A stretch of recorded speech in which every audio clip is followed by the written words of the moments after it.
Right. Welcome to Dragons of Power, yet another episode, and holy crap, do we have a lot to talk about this week.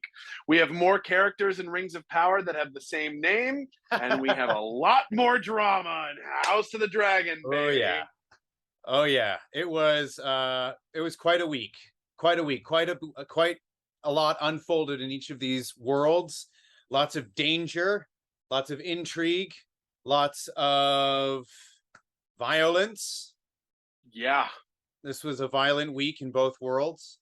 it was mind-blowing, you could say. Mind-blowing indeed. First of all, I'm very proud that the line that I thought was so well delivered was referenced yet again in A this tea, my lady. tea, my lady. Tea. It came up again, and I was like, it was like the DiCaprio meme, like there it is, that tea. Yep. Anyway, it was amusing to me. Yeah. Well, so I mean, I don't even know where to begin. Um, All right. I want to talk about House of the Dragon for a minute okay. because the doing any scene, the wedding scene specifically, doing any scene where you have that many of your main characters in the same room and you have to establish their point of view throughout that is no mean feat. So bravo to the production team and the cinematographer and the directors and all of the actors to have pulled that off, because holy shit, that was so intense. Yeah. That was so intense.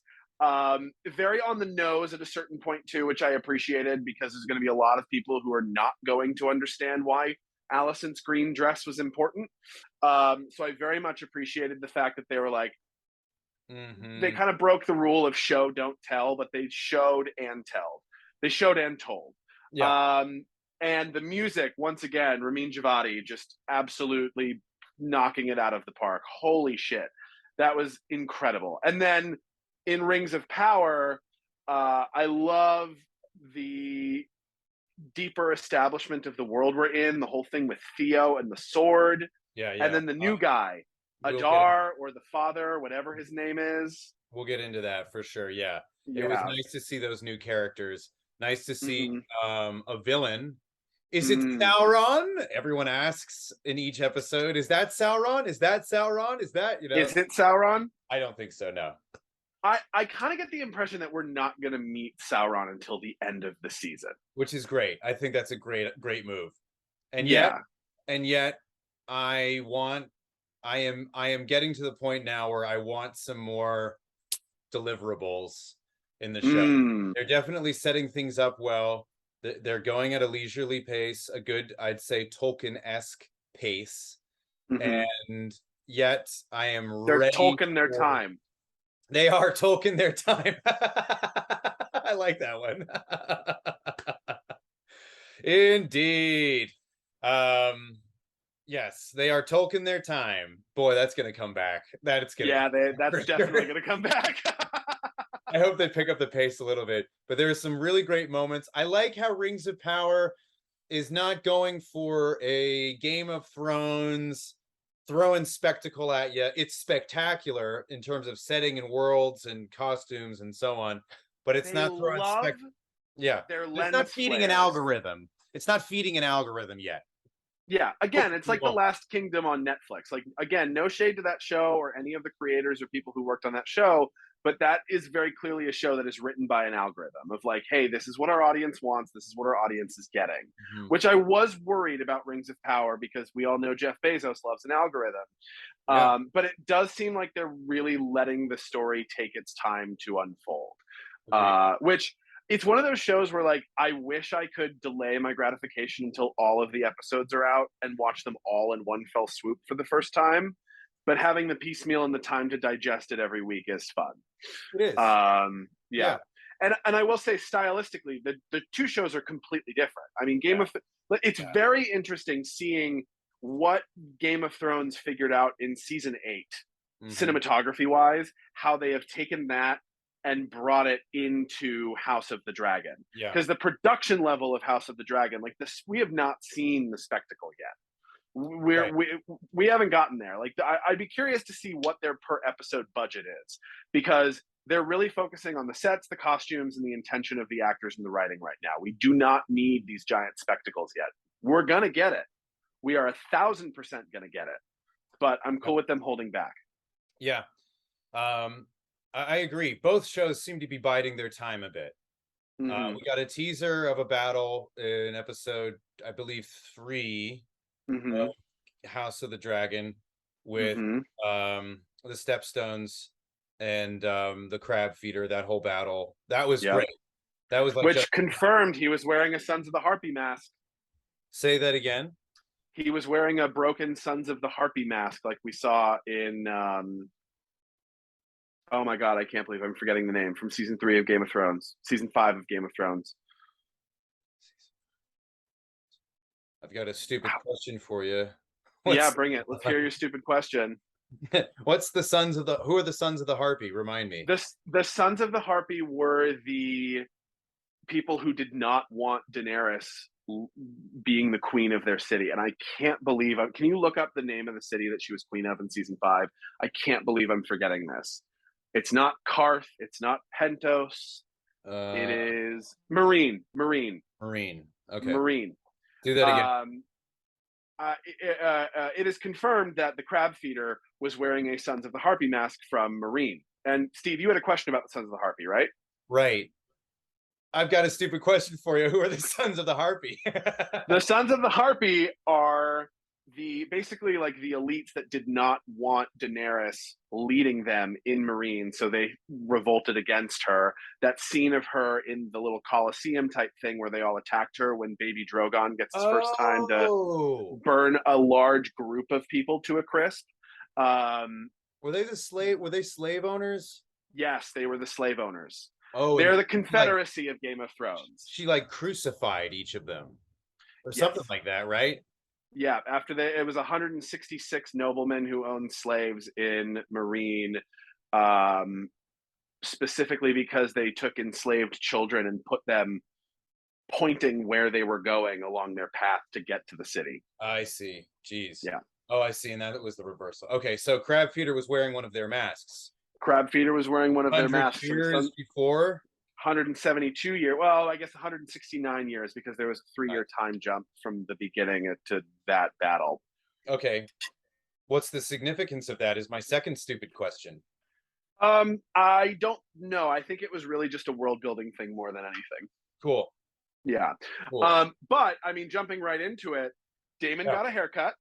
Daemon looks real sexy with his haircut. And let's just say Daemon has some back-breaking qualities to him. Indeed. That. Yeah. Woo! Yeah. What a good villain. What a great villain. Badass. What a great villain that we're all in love with, too. Yes. An anti-hero. An incredibly anti-hero. Truly. And God, Matt Smith is so good. Oh my God. But Daemon really is such a wild card. It's insane seeing him on screen. Well said. That's exactly right. He is such a wild card. Yeah. And you know, I didn't know. I mean, and also Sir Criston Cole. Let's talk about when he was. Let's talk about when Criston Cole was summoned to the Queen. Let's talk about the boat scene first, because him bearing his heart to Rhaenyra was some utterly fantastic acting on Fabian Frankel's part. Yeah. Like, truly, bravo. Yes. That was incredible. And Rhaenyra having to take that first of all, Sir Criston Cole, you're a fucking idiot. You really think this woman is going to give up being queen to go to Essos with you and be a nobody? Bro, he's a virgin. Well, not anymore. Not anymore, but I mean... He's like... He got his heart broken. Truly got his heart broken. And I think that maybe we're getting evidence that Criston Cole is one of the first incels based on his reaction. But it was... I said he wasn't a virgin anymore. Well, now he is. Now he's an incel at least. But I had sex once. I had sex once. It was very interesting because Rhaenyra was so enthusiastic in the beginning of that conversation when he asked for the leave to be very candid with her. He said, "I feel like I know you very well." And she said, "You do know me very well, but obviously didn't know her well enough to expect that she would actually go along with this silly plan of his. Like, Yeah. it's amazing. And then also, dude, situational awareness, bro. Because when he is talking to Allison, he just gives himself up, completely unaware of what was going on with Damon. Like, keep your fucking mouth shut and wait for her to give you the details. So here's my other stupid question. Do you I think it was clear, but I want to double check, see what you think. I think it was clear that Allison had no idea No idea. that Rhaenyra and Kristen Cole had done. I think until Allison is a very interesting character to me. Yes. The actor playing her is incredible. 1 second. Pause. Okay, I had to wipe my camera. Go ahead. The actress that's playing Allison is absolutely spectacular. I think that up until now she's been very naive. And this episode, that scene between Otto, her father, and her was fantastic. I really hope we get to see more Reese Fons. Oh yeah. Because you can tell he really just wanted to say, I love you and I'm scared for you. But he had to really give her that brutal, brutal pep talk of like, if you do not do what you know you need to do, you and all of your children will die. Or be begged. Like, go beg for mercy right now. Exactly. And it's really interesting to me that she feels so betrayed by Rhaenyra in this moment, despite the fact that her father literally whored her out to the king. Yeah, but that was years ago. Sure. It's just very interesting to me, the double standard on her part to immediately abandon her friend in that way. But it also makes sense because there's children in the game now and she needs to protect her children. Yeah. But Allison was completely unaware of the fact that Sir Criston and Rhaenyra were sleeping together. And so Sir Criston just gave her so much information that she's going to be able to use against Rhaenyra. And now Sir Criston is allied with Allison. The two of them are perfect with each other, for each other anyway, because they're both little assholes. But Alicent is now going to become such a more interesting character, and she already was super fascinating. But this next step in her arc, I am so excited for, because this is the moment. This is her moment where she finally realized how much power she needs to take on, and how much she actually has. Right. Mm-hmm. Yeah. They're setting the stage for Allison to take more of the power that is available to her. Also, Viserys's health is spiraling. Mm-hmm. Once again, Paddy Considine. Oh my God. Woo! Yeah. Killing it. Yeah. Absolutely. Killing it. Yeah, dude. Him. Okay. I saw a very interesting TikTok the other day about the Grand Maester conspiracy that the Maesters hate. About the short version is the Maesters hating magic and them intentionally trying to end the Targaryen dynasty, and also trying to kill the dragons because again they hate magic. How interesting that the other Maester in the room, when we saw Viserys in the laying out on the little chaise lounge thing with his horrible looking arm, and they've been giving him this leech treatment for 5 years now and it hasn't worked, and the other Maester that was very blatantly obvious offered another remedy, but he was like, nope, we're going to keep doing the leeches that definitely haven't worked because we probably want this guy to die. It seemed poignant. It seemed out of place. Yeah. Yes. Having the old Maester's judgment questioned was notable. Well, I think when you think about season 7 of Game of Thrones as well, when it was very cool how we got that really awesome season 8 level transition in Game of Thrones, like when Sam was picking the grayscale off of Jorah and curing him, and then it went to that pie right after. Oh yeah, and we got the fish head. Oh my God, that was amazing. Exactly what they were doing. But like the Maesters, obviously, I mean, you know, doctors are idiots and Maesters are idiots. So like they're obviously, they might even have a cure for the ailment that Viserys has, but they're not using the resources that are available to him to try to actually save the king because they don't give a shit king lives or fucking dies. And like he had such a great moment asking about his legacy. What will I be remembered by for? Will I be remembered as a king who accomplished as a failure? Mm-hmm. Or and his the new hand, I don't know what his name is. He's really good. Laris Strong, I believe. Laris Strong says, "What better is it? What better legacy can you leave than having led us into peace or having Yeah. nothing happen?" Continuing King Jaehaerys's piece. Yeah. That's right. Yeah, I thought that Right. was a good It's point. like no one ever talks about Jimmy Carter as an American president, but then you look back at his legacy and you're like, I want more of that. I would like Yeah, more of that. Please give me more of that. yeah, yeah. When also, am I correct in assuming that, or in thinking? Am I correct in thinking that the new hand's son has the cane and was thought, Yes. but they're Yes. like the same age.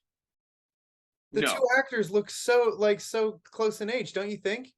A little bit, but I'm okay with that. That's less Okay. of an issue to me than in Rings of Power, everyone having the same fucking name. But That's never gonna. I know, but that's interesting because the Strongs are going to be incredibly important Oh, okay. in the coming episodes, Okay. particularly Sir Breakbone Strong, Harwin Strong, his son, who pulled Rhaenyra out of the fight and like Yeah. single-handedly got in there and pulled Oh, her out of yeah, there. yeah, yeah, right. He's gonna be really important. Let's just say he's gonna have a strong role. Great. I see Yeah, that. Or yeah, I can imagine. yeah. Okay. Okay. Oh my gosh. Heartbreaking. The Laenor's lover, Laenor's Joffrey. lover.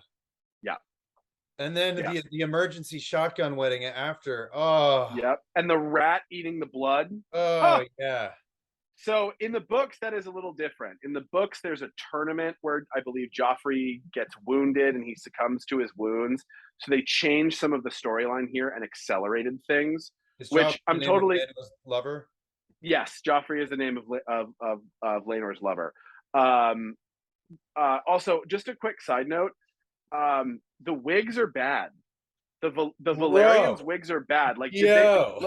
like? Granted, we are two white guys talking about this, but like, I would be very curious to see if the hair and makeup designers for the Valerians were people of color who understood how to actually do their hair, because I know that's a very consistent issue where white makeup artists have no idea how to properly style people of color's hair, and I'm wondering if that was a very significant oversight that was uh, that happened by Even HBO here. even still, what's her name? His wife, the cousin of the king. Rhaenys, Rhaenys is her wig is terrible. You can yeah, totally see the edges. It's embarrassing, it's a honestly. little bit Like, embarrassing. It's sorry like, to come on, say. you have how much money? Yeah, yeah, I know. Like, ugh, it's so clear. Even like at least Corliss's is like blended a little. They put some like, but you can still tell. It Corlys is wasn't so notable to me until this episode. yeah, yeah. Corlys is good. I just think that his like Laenor's is bad. His daughter's is bad. It's wild.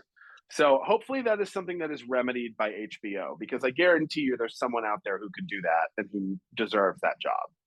So Sure, for yeah, sure. yeah. Hopefully they make that happen. Um, hopefully they do make that happen. What else was very significant in this episode? Um, it was our last episode with Millie Alcock, and Yeah. what is the actress's name that plays Allison? I'm gonna look it up. Cool.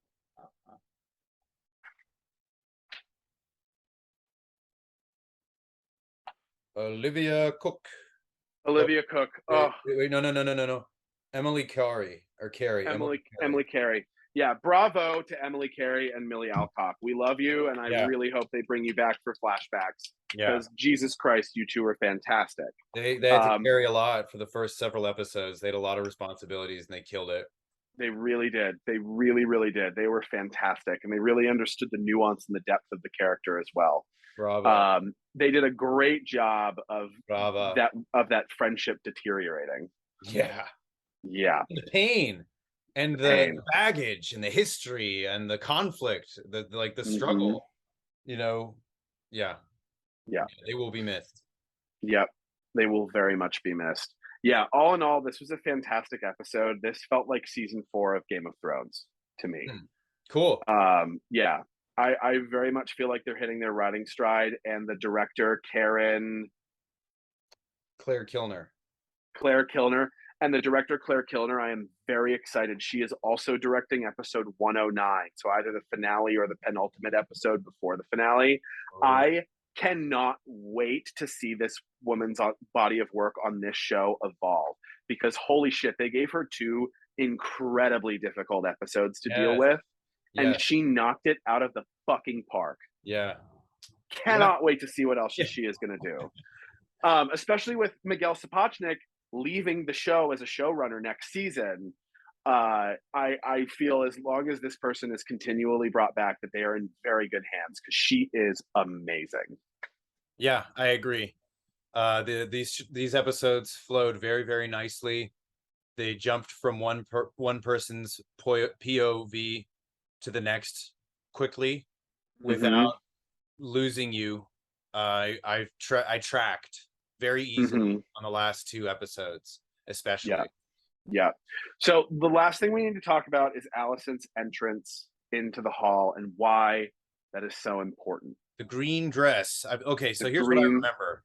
Mm-hmm. The Strongs, right, Mm-hmm. said, "Do you know what color the beacons burn in Old Town when they are at war?" When they call their banners to war. Call their banners to war, and then the other one says green. And Mm-hmm. then they share a little tongue-in-cheek wry look with each other. And well, they said that they I'm fucking it up. You're Yes. good. I mean, I appreciate that moment of very clearly explaining to the audience why that is important, because obviously it's incredibly important. It's the first time we see Alicent really embrace her position as queen, and it is a straight up fuck you to Rhaenyra and Viserys. Yeah. She knows that Yeah. Viserys is not going to help her or protect her, and Rhaenyra is definitely not going to do anything for her, and she has to take her own power here in order to protect herself and to protect her children. Um, and it's very interesting that she would make such a public declaration like that, because it is the first time openly acknowledging that this conflict exists and will continue to exist. Her conversation with her uncle, who we saw in episode 3 or episode 2 during the hunt, was pushing so hard to have Aegon officially named heir instead of Rhaenyra. So we know where his allegiances lie, and he is the Lord of Old Town. So he is going to provide Alicent with whatever resources she's going to need down the road. This is going to be spicy. This is going to be real spicy. So that sets up the conflict of the Blackfires versus the Greens. And things are going to get real intense. We're going to meet all their children next week. Okay. How much time is going to pass between about 10 years? 10 years. Okay. About 10 years. Very interesting. Yeah. Yeah, it's the pressure's mounting. Pressure is mounting for sure. I'm very excited to see where we're going. I mean, I already kind of know where we're going, but I'm very excited to see how they deal with it. Yeah, me too. Yeah. Now, yeah, give me some transition a little questions. Bit. Ask me about what I know about. Yeah. All right. So, Rings of Power. This week's episode was awesome. Who the fuck is the Severus Snape looking guy with the orcs? Adar. Adar. Who is that? We don't know. There's some theories. Mm-hmm. Let me pull up 2 of them. And he's an elf, right? I believe he is an elf. Yes. Is he one of the first dark elves? The first elves, exactly. I believe he is an elf that never went to Valinor. That's my guess. Mm. So when the elves awoke in the first age, they awoke somewhere, I believe, in Middle Earth and made their way through Beleriand, which is the prehistoric region that later got destroyed when the Earth changed at the end of the War of Wrath, which is what Galadriel references. So Hmm. he's from uh, that area, and that area is named by Arondir when asked Hmm. where he's from, and they talk about a particular region by the river. Arondir being Ismail Cruz. Ismail Cruz Cordova, yes, Got it. yes. And then he says something very interesting. You've been told so many lies, lies that are so old, even the rocks and the roots believe them. And this implies that Adar, whatever, we don't know his real name, is that old, that he was somehow involved in Morgoth's initial rise to power and somehow believes Morgoth and the lies that he was told are Hmm. right, and that he's on, from his perspective, the right side of things. I Hmm. don't know why yet, but there's some theories about who he is. There's some theories that he's the progenitor of all orcs, that all orcs were twisted from his original machination, perhaps. That's one theory. Machination. Oh yeah, yeah, yeah. Tolkien was all about lacing in the yes. Well, So that is the only thing that's missing from the original Lord of the Rings trilogy is like an extra 3 hours of gay sex in each movie. it's implied pretty heavily throughout. Oh yeah, Sam's bottom. Oh, and what a bottom he is. And what a bottom he is, the main character of the whole story. Truly. Anyway. So there's a theory that Adar is Maglor, who was the second son of Feanor, who created the Silmarils. This is all first stage stuff. I'm not going to get too far into the weeds. You can look at any other podcast about Lord of the Rings, and they'll tell you all about this. But there's a theory that it's him, that he's one of the oldest elves, and he is still alive, and he survived the War of Wrath and is hiding. That's one theory. I think people don't think that's the case because that's too much of a first age Hmm. territory, and they don't have the rights to that. That's my guess. Hmm. Um, there's another one named Maeglin, very similar names. It's great. And he is the son of Aol, the Dark Elf. And I think this is a Hmm. little bit more fitting. Okay. One second. Tolkien's betrayal is famous in Lord of the Rings lore because he betrayed the elves of the lost city of Gondolin, which was the elvish Numenor in a way. It was their most Hmm. one of their most spectacular cities, and it was the one city that Morgoth couldn't find because it was hidden. And Hmm. Maeglin sold them out essentially, and Got it. gave Morgoth their location, and so it could be him. Hmm. That might anger a lot of purist fans, but once again, it's not a terrible liberty to take, and it's a great character. Hmm. We'll see. He could just be an original character. I don't know. I don't know who Hmm. he is, but he's really cool. He's Yeah. got a great character. He instilled humanity into the orcs, and that's never been seen Mm. before. What a beautiful scene where he aids in the what would you the assisted killing of this injured orc. He did a Kevorkian. A Kevorkian, exactly. He's Yeah. very Dr. Kevorkian. Also, have you ever seen an orc smile, an honest No. smile? No. Did you? And if you did, do you think you would believe it? I don't. I think it would be a creepy little like, Peter Jackson with his B movie experience with zombies and stuff, which I really liked, but it was not. They were just orcs. They were not.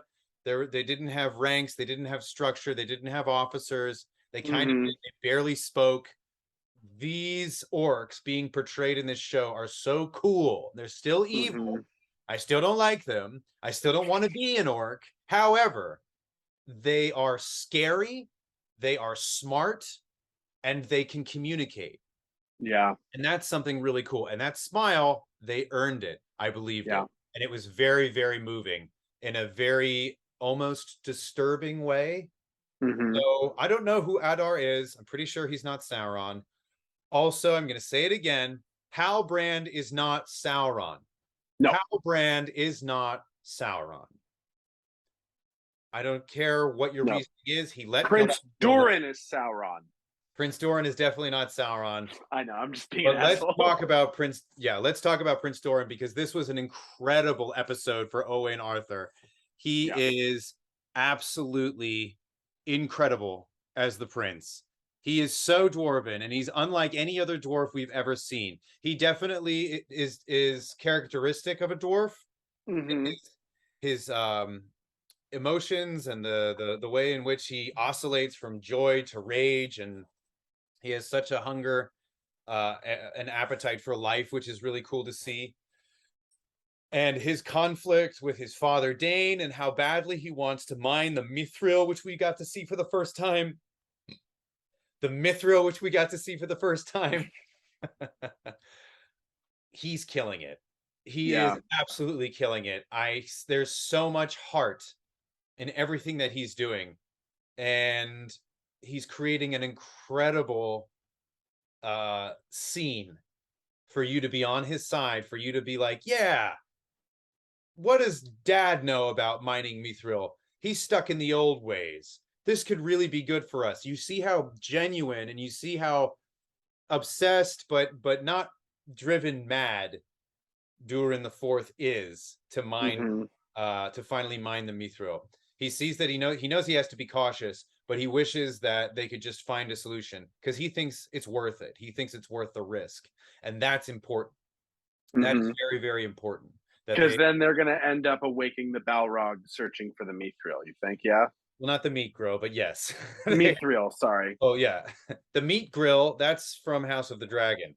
Yeah. Yeah, they are, and that's not a big spoiler because I don't know what to tell you. Like, it's just not a big spoiler. Oh, Like, it's so fucking obvious. It's they, so they fucking explain obvious. that in the Fellowship. Saruman says the Yeah. dwarves delved too greedily and too deep, and awoke shadow and flame, and we already know that that's the Balrog, and we already know that's going to happen, which makes it all the more heartbreaking to see the beautiful homely house of Khazad-dûm and the beautiful dwarven family and dwarven society that lives there, and all of their innovations in technology and the use of mirrors and the resonance, the plea to the rocks Oh that yeah. Sophia Nomvete did in this was so good. And I love how they introduced that music in this episode because, and I love how they did that. I love how they introduced the music in this episode because it came at the end of Arondir's rescue of Theo. And it was the relief of no longer being pursued by the orcs because the sun came out right in full glory, and they knew that they were safe because of course the orcs can't go in the sunlight. The beautiful voice that came through of the relief and the power of the sun being in the light, it was very thematic of doing good and being on the side of good, being in the side of the light. And how that whole concept was just easily, effortlessly conjured by the beautiful voice of Sophia Nomvete in the following scene. And it was beautiful. I don't know much about dwarven technology, the dwarven practice or ritual of singing to resonate in the rocks. It might be an invention of the show, but as a fan and a huge lover of Tolkien's dwarven world, I think it's super cool. It was so cool. It was so cool. It was so cool. Yeah. Yeah. I think that is Numenor surrounded by water on all sides? Yes, it's a 5-pointed island with a giant mountain on top. And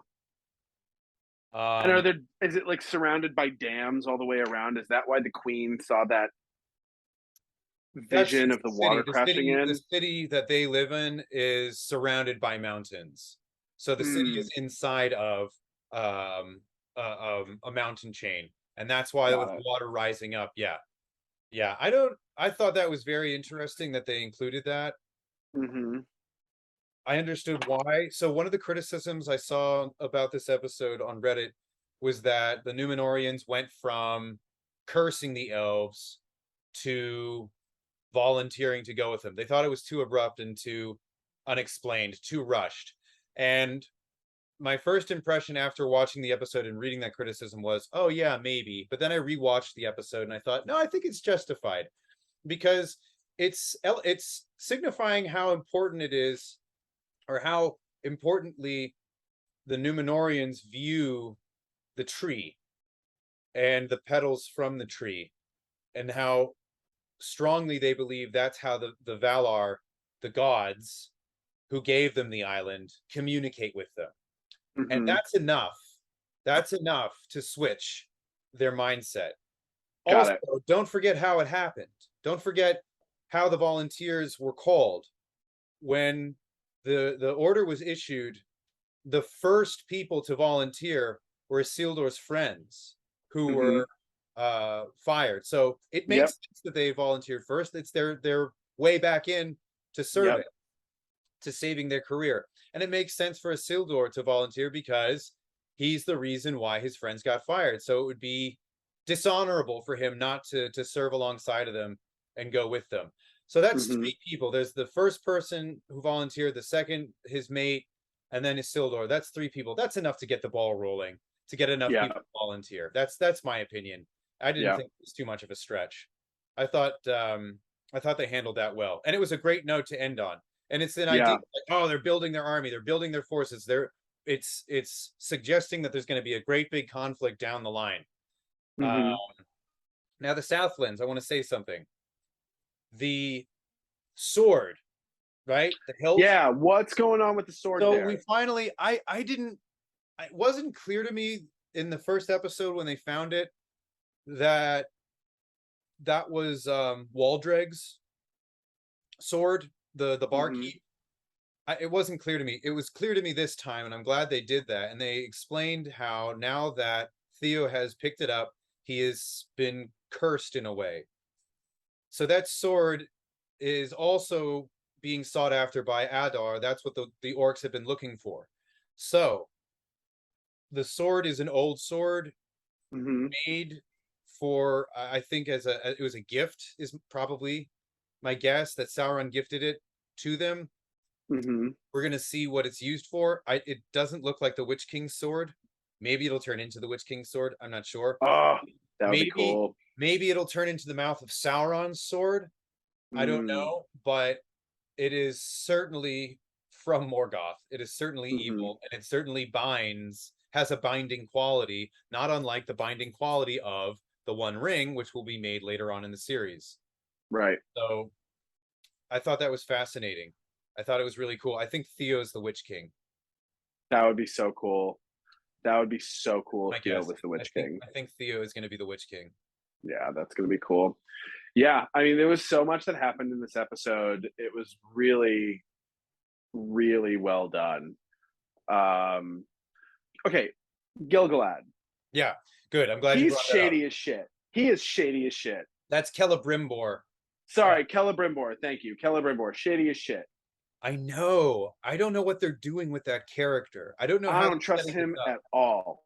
because they don't give him too many scenes, and that must be on purpose because you're not supposed to have your mind made up. But he was forcing so many ideas and conversations into the dialogue that he had with Elrond, where it was just like, whoa. Now Elrond draws attention to it, says, "You're out of sorts today, my lord," or something like that. Mhm. So at least they comment on it.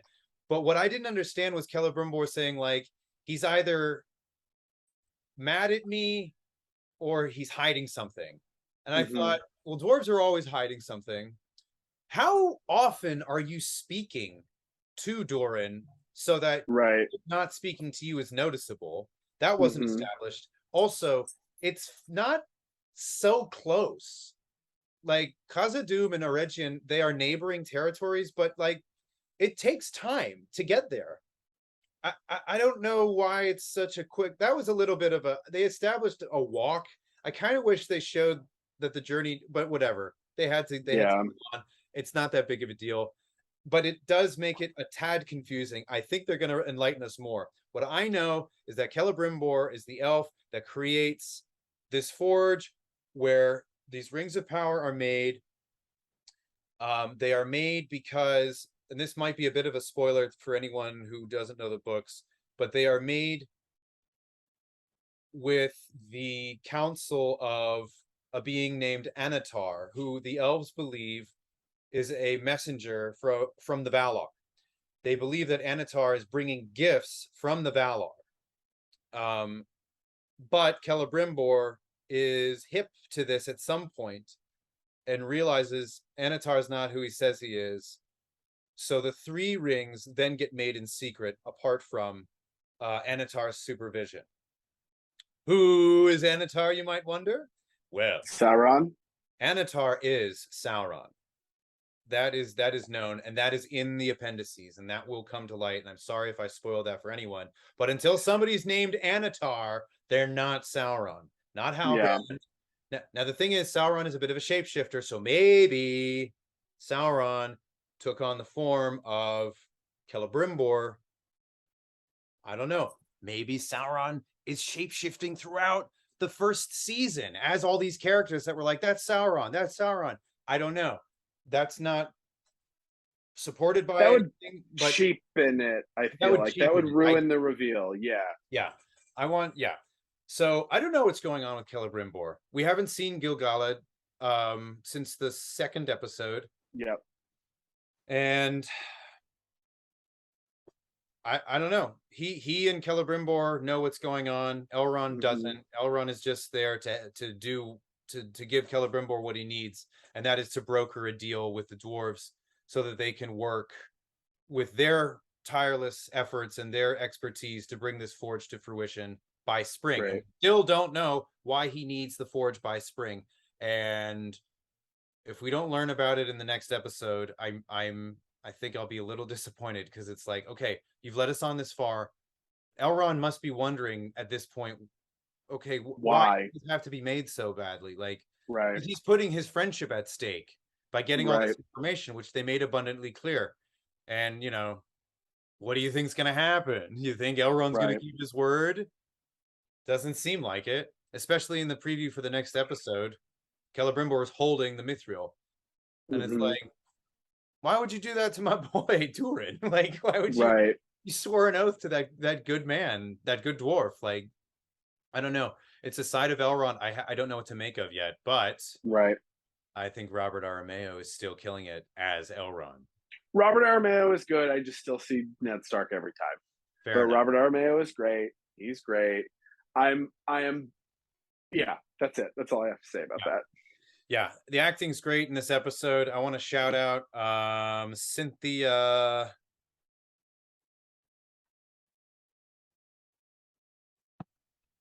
I want to shout out Cynthia Adai Robinson for playing the Queen Regent. She's fantastic. She is regal. She is. Wait, I shouldn't make that symbol. That's a white power symbol. She is great. She is regal. She is holding court. She's maintaining. Now you understand the conflict at hand, where she understands her father's truth. She understands how her father is right to go back to the old ways. And they're referencing a decline in Numenor's governance, where they were founded by Elrond's brother Elros and were friendly with elves for years and years. Numenor has been around longer as an elf-friendly place than it has been around as a not elf-friendly place. Right. But it has been generations of kings where they have divorced themselves from their associations with elves. So she understands that it is in Numenor's favor and more akin to their identity and founding to be friendly with elves. And yet she understands that there's this very Edain centric, or Edain, I don't know how it's Edain, Edain centric thinking. That's man, like that we don't need elves. We did all this by ourselves, and we're gonna control elves, and we're not gonna be held back by our mortality any longer. We are entitled to that. We're gonna take it. That's gonna build, and it has been building. And she has to govern. She has to keep people from rioting. And yet she also knows that she has to yield to the will of the Valar, which is to aid Galadriel in this pursuit. And now she is linking the Númenóreans of this capital region, this capital realm of men, to their Middle Earth kin in the Southlands. And that's very interesting. It's very interesting. Right. They needed the writers of the show needed to get the Númenóreans to Middle Earth. And this is how they're going to get Elendil and his son Isildur to Middle Earth. I don't know if they're ever going to go back to Númenor. They might. And guess what? While they're gone, who's in charge? Alfarazón, who did that amazing speech. Took the opportunity. He's a master politician, master manipulator. And they really, really drove it home by him calling for drinks all around, which I thought. Yep. Okay. Yeah, why were they so ready with those drinks? Okay. It's the capital city. Like, come on. It's their rich city. It's like he can do that, I guess. I don't know. Because they're men and they like to drink, so they keep alewives on hand. True. Well, in any case, it was 2 fantastic episodes this week, and I cannot wait to see what happens next. What was your favorite moment of each episode? So my favorite moment from House of the Dragon was when give me a moment.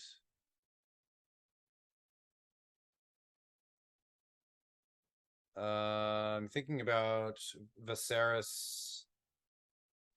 I don't know. Jog my memory. Give me something. Well, my favorite moment of the episode is a tie between the conversation between Otto and Alicent. Yes. And the Daemon Rhaenyra showdown where they're speaking Valyrian to each other and risking it all at the wedding. Yes. Right before the fight. Right. I think my favorite moment would have been that fight, not because I enjoyed it, but because I felt the tragedy. I felt dismayed. I felt very uncomfortable, and it felt like good old-fashioned Game of Thrones. Yep. My favorite moment in Rings of Power is Durin having that conversation with his dad, Dane III. Yeah. I am for you, even in anger. And then their follow-up conversation where he continued to guide him, and he said, what do you think? Gil-galad's been true, but intuition is a powerful tonic. What do you think? Yeah. He says, I'm going to go and check out and see what else is going on. I think something else is going on. And his dad goes, good. Yeah. Son. I was like, that's like, it's so nice to see that interaction and that chemistry with these 2 well-known characters in Tolkien's world. Even if that exchange may have never actually happened, it's suggested that they have that kind of rapport with each other.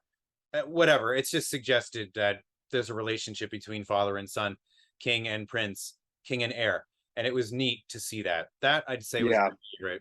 Oh, tied with the sword.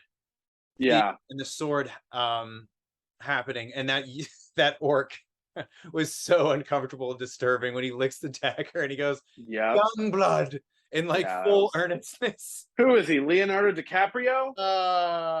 There. That's the part. There. Where I make a cameo. On that note, I think this is a good place to call it for a day. Agreed. Thanks for watching. Thanks for listening. And we'll see you next week, everybody. Tune back in next week to Dragons of Power. Woo! Bye, everyone.